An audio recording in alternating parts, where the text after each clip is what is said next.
Yo, what's up? So, welcome back to our channel. Ang tagal nating hinihintay itong Yamaha Aerox version 3. And of course, pagdating niya dito sa kasa sa Yamaha dito sa Angeles, Pampanga, chinek out natin agad. So, first look, of course, yung mga mahilig sa Aerox or mahilig sa Yamaha, mahilig sa mga motor, magugustuhan nyo to, definitely. Ang question dito is, worth ba na mag-upgrade from version 2? Katulad ko na dating may owner ng version 2, worth ba mag-upgrade sa version 3? Kung yung specs, nandun lahat yan sa Yamaha website at kung ano yung mga nagbago.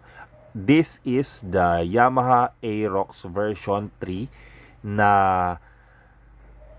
standard version. Hindi ito yung SP. So, this is just the standard version. Ito pa lang yung meron. So, currently, ang price range nito kay Yamaha ay 123,900. Papalo ng almost 127 kasamang LTO registration.